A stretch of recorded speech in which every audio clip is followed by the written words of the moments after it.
ನಮ್ಮನ್ನು ನಾವು ಗಮನಿಸ್ಕೊಳ್ಳೋದು ಅಂದರೆ ಬರೀ ಬೇರೆಯವ್ರು ನಮ್ಮ ಜೊತೆ ಇದ್ದಾಗಲೂ ನಮ್ಮನ್ನು ನಾವು ಗಮನಿಸ್ಕೊಳ್ಬೇಕಾಗತ್ತೆ. ಯಾರಾದರೂ ಸಾರಿ ಹೇಳ್ತಾರೆ, ಸಾರಿ ಹೇಳಿದ ತಕ್ಷಣ ನಮಗೆ ಒಂದು ಭ್ರಮೆ ಬಂದ್ಬಿಡುತ್ತೆ. ಇರ್ಬೋದೇನೋ, ಯಾಕೆ ಸಾರಿ ಕೇಳಿದ್ರು, ತಪ್ಪು ಮಾಡಿದಾರೋ ಏನೋ, ಸಾರಿ ಕೇಳಿದ್ರಲ್ಲ ತಪ್ಪು ಮಾಡಿರ್ಬೇಕು ಇವರು ಅನ್ನೋ ಭ್ರಮೆ ಬರುತ್ತೆ.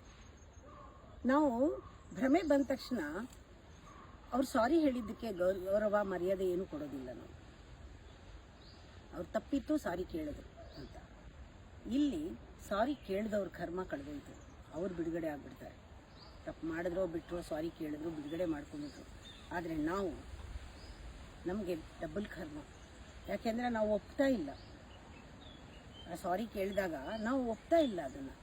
ಬೆಟರ್ ಯಾರಾದ್ರೂ ಫರ್ಗಿವ್ ಪಾಲಿಸಿನಲ್ಲಿ ಯಾರಾದ್ರೂ ತುಂಬ ಮೃದುವಾಗಿ ಸಾರಿ ಅಂತ ಹೇಳಿದಾಗ ಅಂಥವರಲ್ಲಿ ನಾವು ನಮ್ಮ ಅಹಂಕಾರ ಡಿಸಾಲ್ವ್ ಆಗಿಬಿಟ್ರೆ ನಮ್ಮ ಕರ್ಮ ಕಳೆದೋಗುತ್ತೆ.